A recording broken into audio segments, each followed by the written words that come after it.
ipso et in ipso, est tibi Deo Patre omnipotente, in unitate Spiritus Sancti, omnis honor et gloria, per omnia saecula saeculorum. Bienvenidos a La Luz del Papa.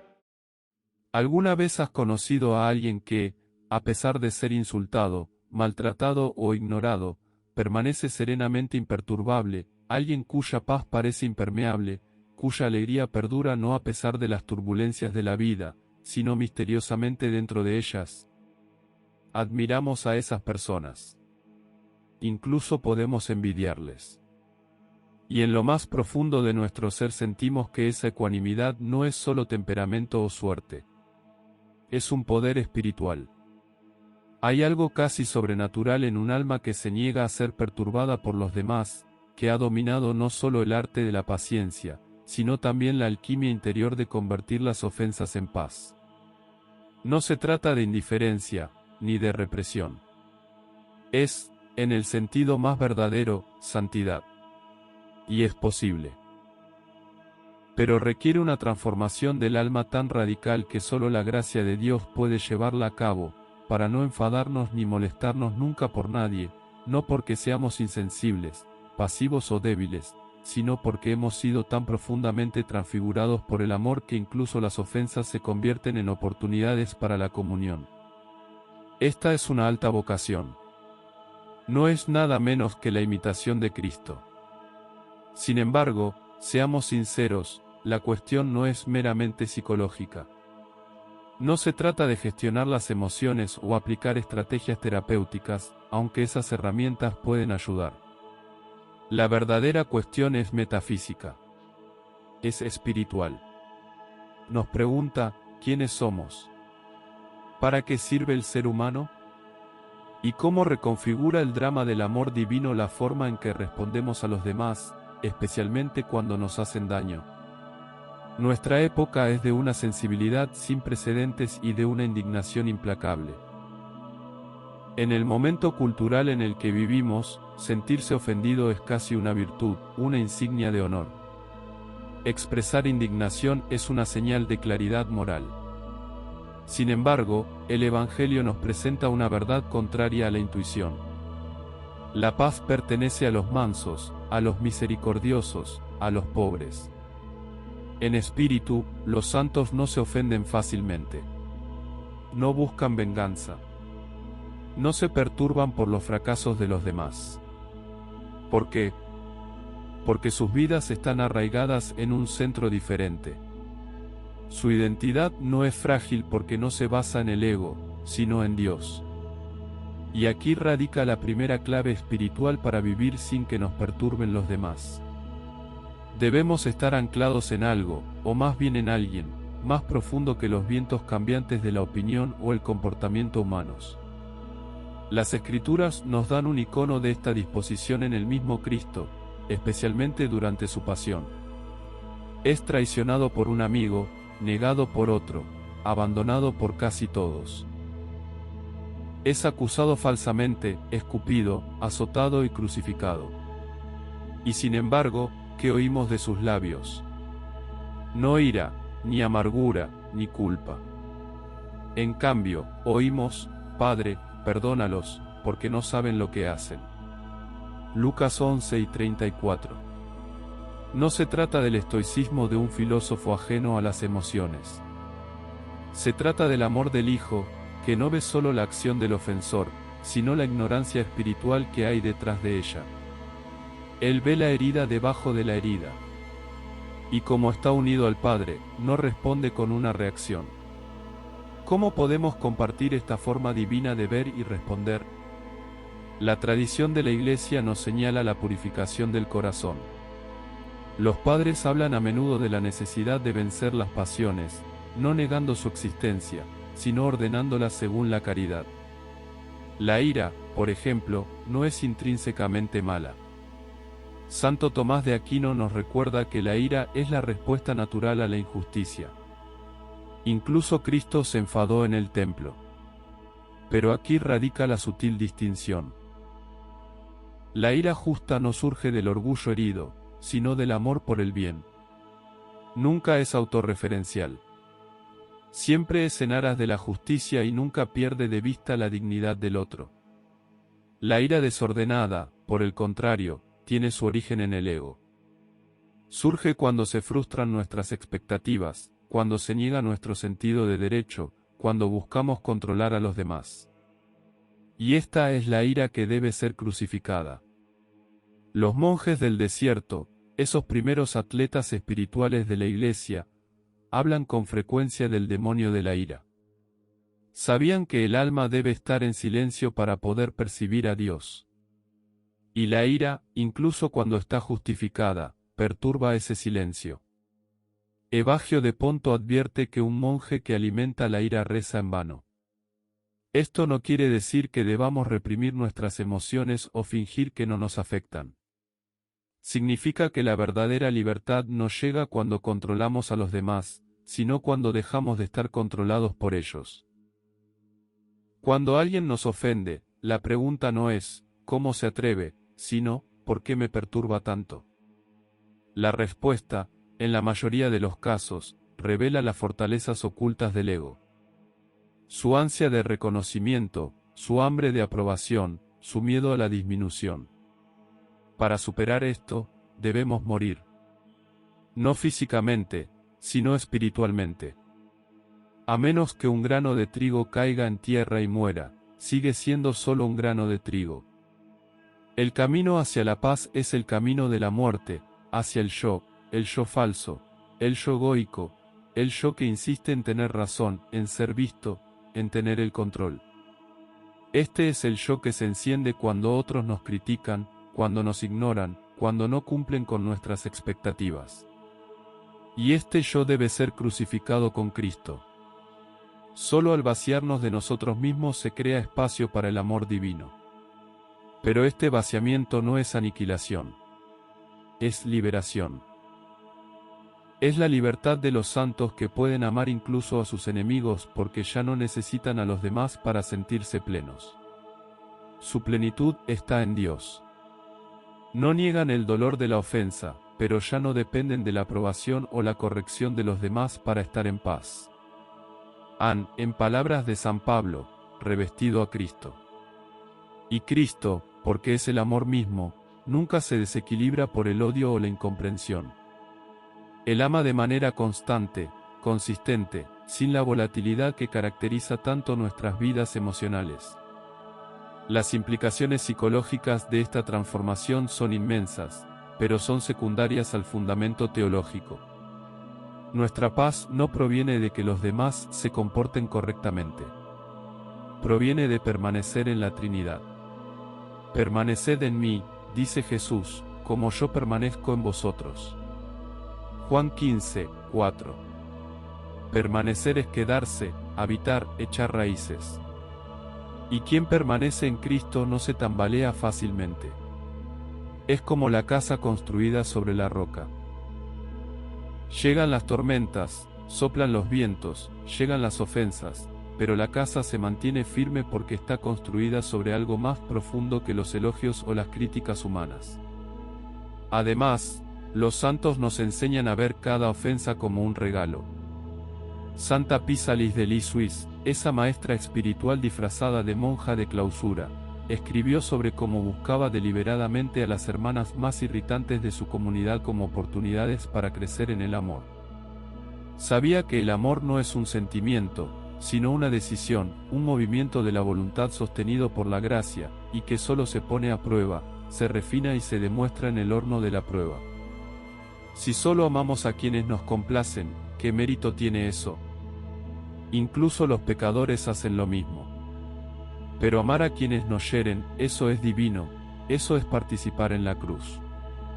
En este sentido, las personas que nos molestan, que nos ofenden, que nos ignoran, nos insultan o nos contradicen, son nuestro gimnasio espiritual.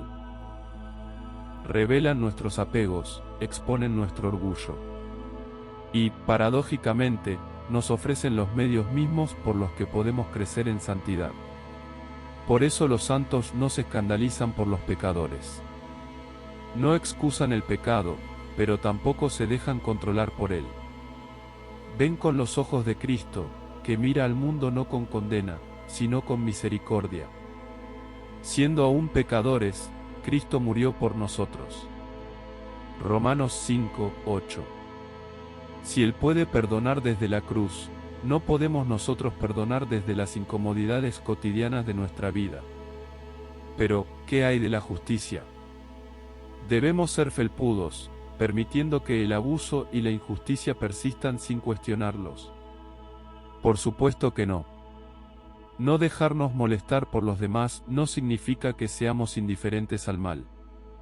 Significa que enfrentamos el mal desde el amor, no desde el resentimiento. Hay una gran diferencia entre un alma que clama por justicia porque arde en caridad divina y un alma que arremete con venganza porque ha sido herida personalmente. Cristo expulsó a los cambistas, sí, pero también lloró por Jerusalén. Su justicia nunca se separó de la misericordia, y la nuestra debe ser igual. Esto requiere disciplina, requiere oración. Requiere vida sacramental. Uno no decide simplemente ser pacífico y luego permanecer impasible ante los demás para siempre. No, debemos sumergirnos en la vida de la gracia. Debemos ir a la confesión, donde el ego se humilla y el alma se purifica. Debemos recibir la Eucaristía, donde nos alimenta el amor encarnado.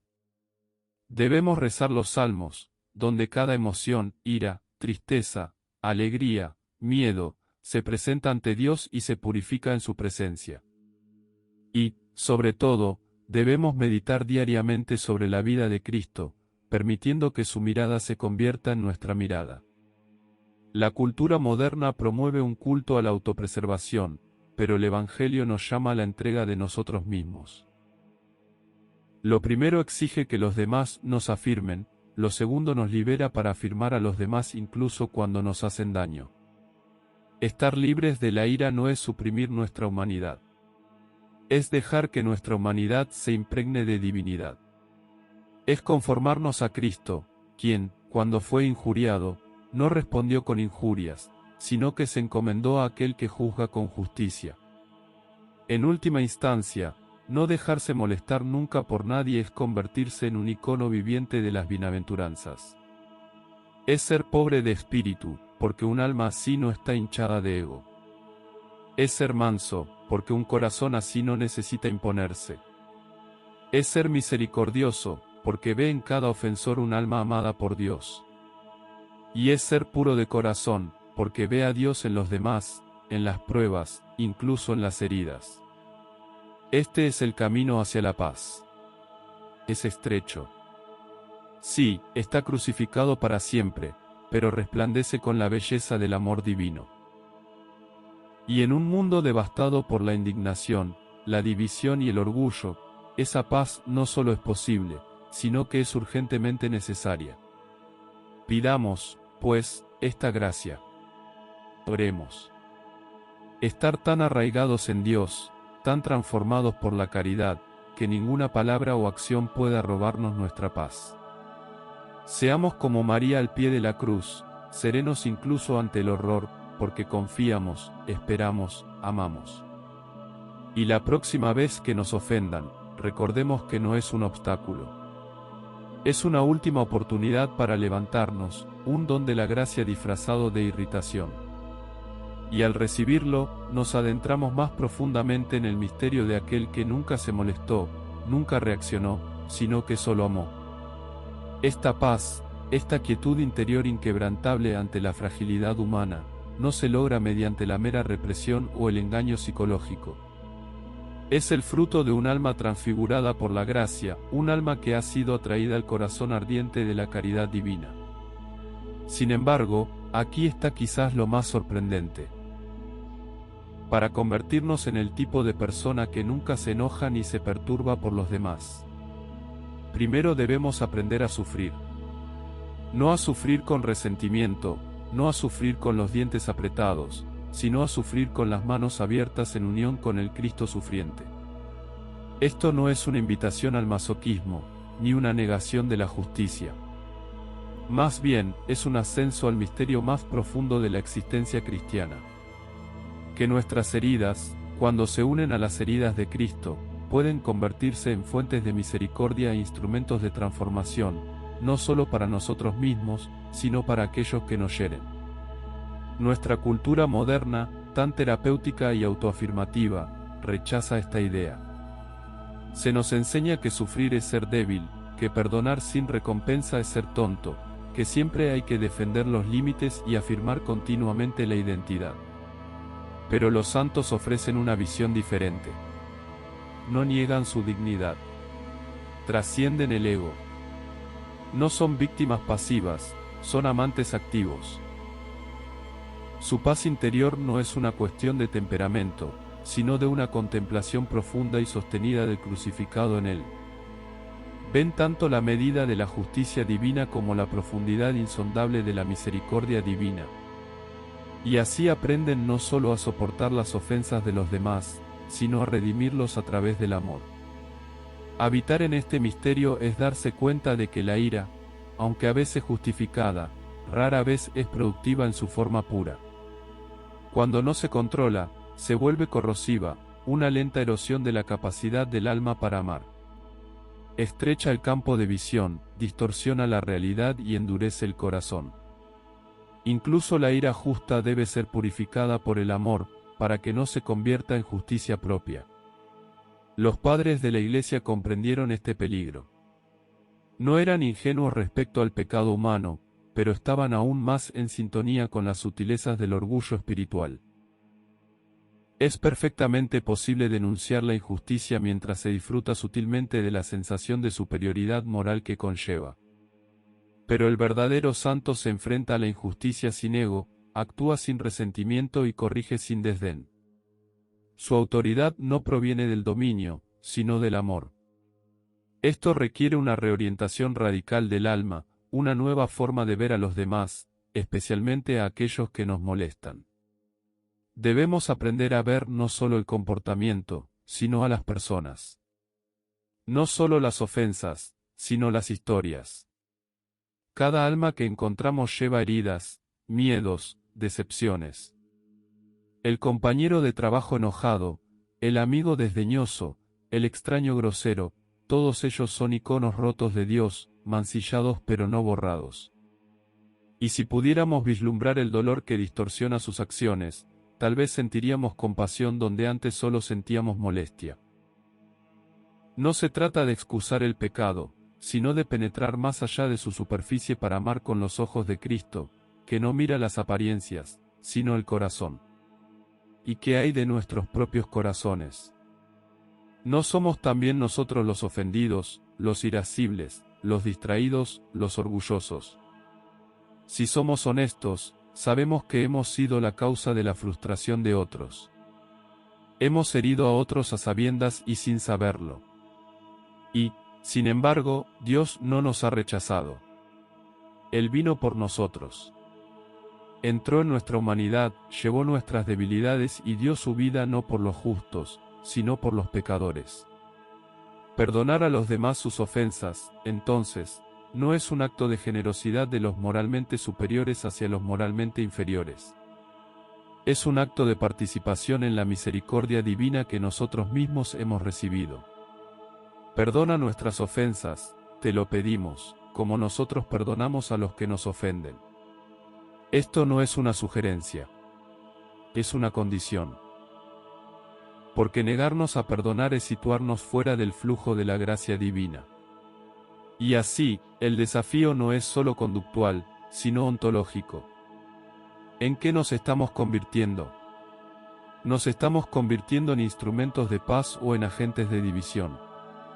¿Estamos reflejando el amor del Dios Trino? ¿O estamos reflejando el espíritu reactivo y defensivo del mundo? El corazón humano está hecho para la comunión. Y cualquier cosa que perturbe esa comunión, la ira, el resentimiento, la frialdad, es en última instancia una distorsión de nuestra naturaleza más profunda.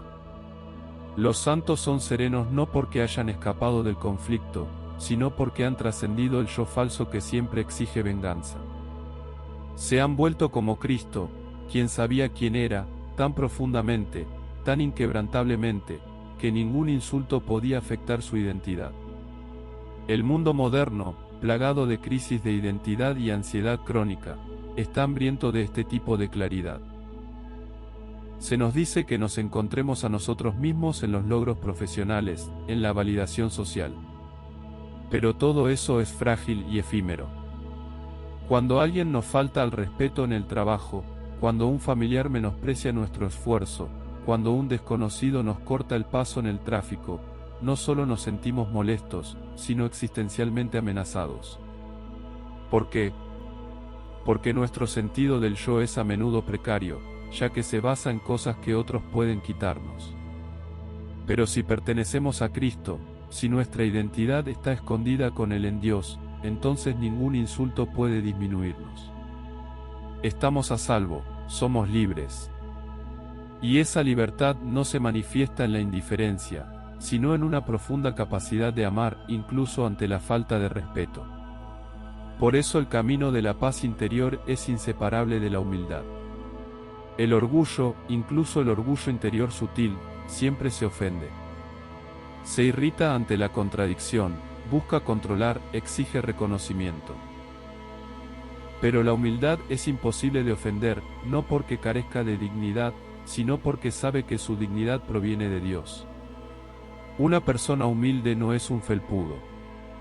Es una montaña, inquebrantable, inamovible, serena. Puede ser corregida sin ponerse a la defensiva, ignorada sin desesperarse, contradicha sin represalias, porque su valor no está en juego. Su alegría no depende de que los demás desempeñen su papel. Está anclada en el deleite eterno de Dios. Y esa alegría es magnética. En una época de ira, las almas pacíficas destacan. Son como lagos tranquilos en medio de mares embravecidos. La gente se siente atraída por ellas no porque sean llamativas o dominantes, sino porque son íntegras. Y esta integridad no es fruto de sí mismas. Es fruto de la gracia, cultivada lentamente a través de la oración, los sacramentos, la abnegación y el retorno constante a la misericordia de Dios. La santidad no es meramente excelencia moral. Es integración, la alineación de nuestros deseos, pensamientos, emociones y acciones con la voluntad divina. Y una persona tan integrada no se desvía del camino por los pecados de los demás. Son libres de responder con amor porque ya no están atados por el ego. Es aquí donde descubrimos la paradoja en el corazón de la madurez espiritual cristiana. Cuanto más morimos a nosotros mismos, más plenamente nos convertimos en nosotros mismos. Cuanto más renunciamos a la necesidad de controlar las opiniones o el comportamiento de los demás, más nos convertimos en instrumentos de auténtica influencia. Cuanto más nos vaciamos del orgullo y la venganza, más espacio dejamos para que el amor divino fluya a través de nosotros. Y este amor no es pasivo. No es débil. Es feroz, purificador, luminoso. Es el amor que venció a la muerte, el amor que sigue conquistando corazones. Imaginemos cómo serían nuestros hogares, nuestras parroquias, nuestros lugares de trabajo, nuestras ciudades, si tan solo un puñado de personas vivieran verdaderamente de esta manera. No solo siendo educados o tolerantes, sino profundamente libres. Libres para perdonar, libres para bendecir, libres para absorber las ofensas sin amargarse. Estas personas no son soñadores utópicos. Son santos. Y la Iglesia existe para formar a esos santos, no solo por su propia paz, sino por la transformación del mundo. Porque la paz no es la ausencia de conflicto. Es la presencia de Cristo reinando en el corazón. Y este reinado se cultiva en silencio. Si queremos que los demás nunca nos perturben, debemos dedicar tiempo cada día a dejar que Dios perturbe nuestros corazones. En la oración, especialmente en la adoración silenciosa, llegamos a ver nuestros propios corazones con mayor claridad. Empezamos a notar las sutiles formas en que buscamos el control, los diálogos internos de resentimiento, las discusiones ensayadas y las ofensas acumuladas. Y a la luz del amor divino, estas sombras se disuelven. Empezamos a ver que la mayor parte de nuestra ira no tiene que ver con la justicia, sino con el ego. Y poco a poco, suavemente, nos transformamos. No es un trabajo rápido. Es el trabajo de toda una vida. Pero comienza con una sola decisión: dejar de culpar a los demás por la falta de paz y empezar a buscar esa paz donde realmente se puede encontrar. En el corazón traspasado de Cristo. Porque en él toda disonancia encuentra resolución. Todas las ofensas encuentran misericordia y todos los conflictos se transfiguran por el resplandor del amor divino. En él descubrimos que no dejarse molestar por nadie no es una cuestión de control, sino de rendición. No es una técnica, sino una forma de ser, de participar en la quietud eterna del Dios que es amor. Volvamos, pues, una y otra vez a este amor. Bebamos de sus profundidades, seamos sanados por sus heridas y transformados por su fuego. Y cuando nos sintamos tentados una vez más por la irritación, la frustración, la ira, detengámonos no para reprimir, no para negar, sino para ofrecerlo, para elevarlo a las manos de aquel que soportó todas las ofensas y respondió con misericordia. En esa ofrenda somos transformados. Y en esa transformación, el mundo mismo comienza a cambiar, un alma pacífica a la vez. Hay un drama silencioso que se desarrolla en cada alma humana, una tensión entre la fuerza gravitacional de la autoafirmación y la invitación suave pero implacable de la gracia. Vivir sin preocuparse por las provocaciones de los demás no es estar por encima de ellos, distante y autónomo, sino descender más profundamente en el misterio de la comunión divina.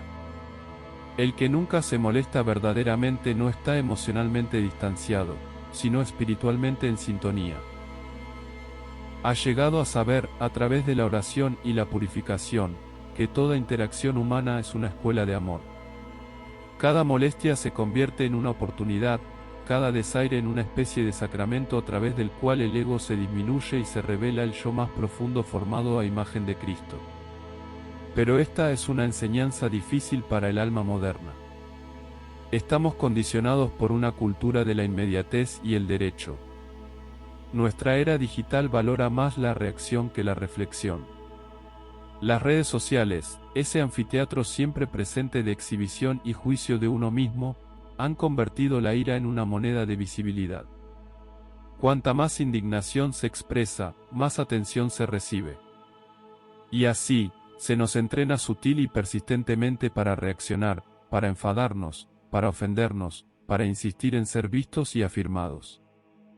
Todo el aparato de nuestro momento cultural está orientado a amplificar el descontento que buscamos trascender. No es de extrañar, pues, que tan pocos saboreen la quietud del corazón prometida por Cristo.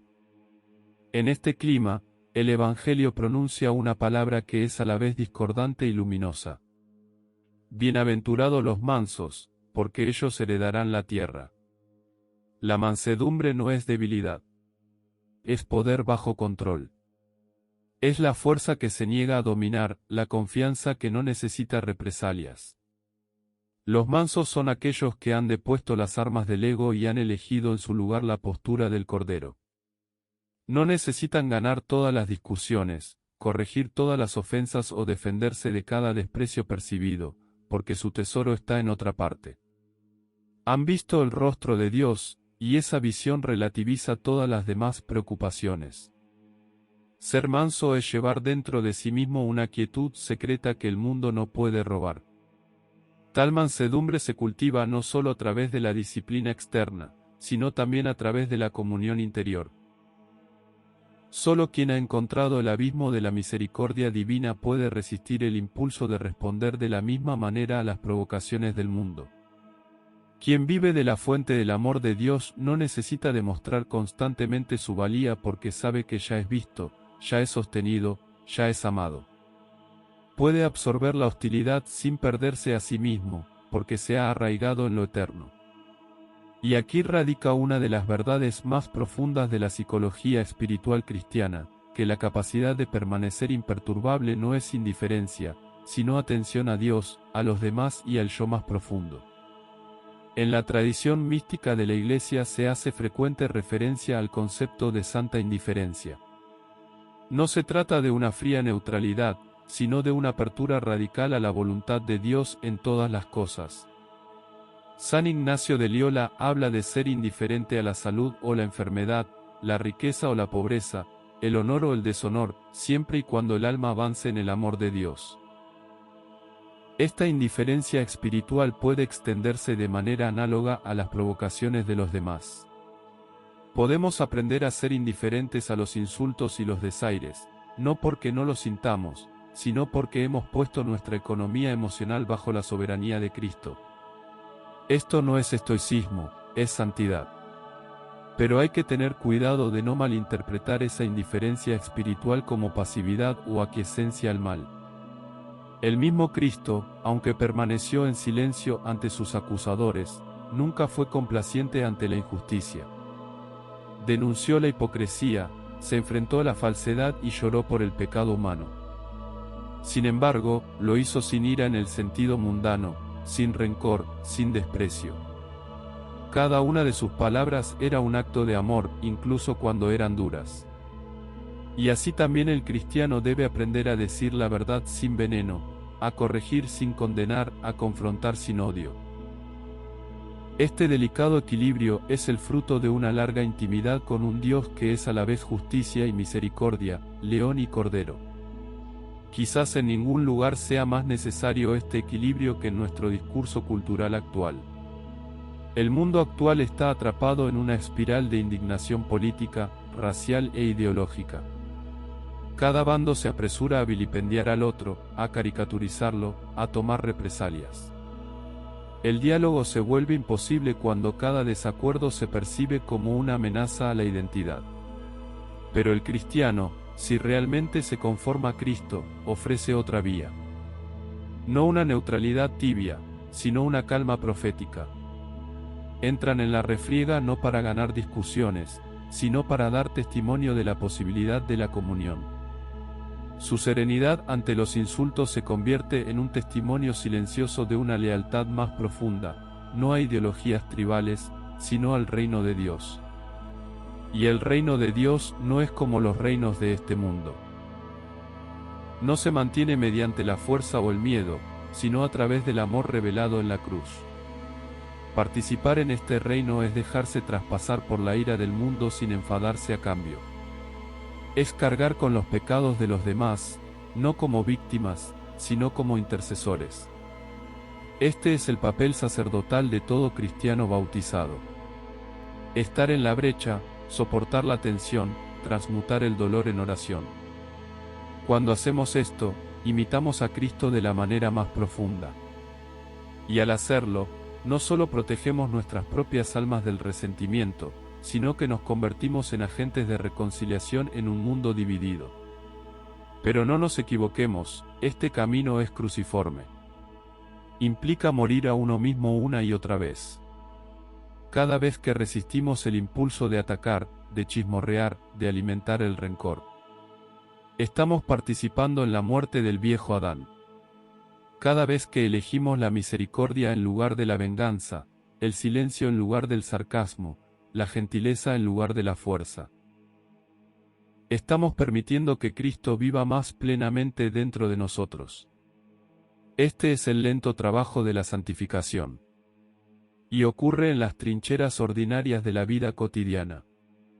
En el tráfico, en las disputas familiares, en las reuniones parroquiales, en las secciones de comentarios en línea, en las cosas. Estos son nuestros campos de batalla espiritual, donde aprendemos no a conquistar a los demás, sino a conquistarnos a nosotros mismos en Cristo. Y, sin embargo, no estamos solos en esta tarea. Los sacramentos son el gran motor de transformación de la Iglesia. En la Eucaristía, no solo recibimos fuerza, sino al mismo Cristo, su propia disposición, su propia paz.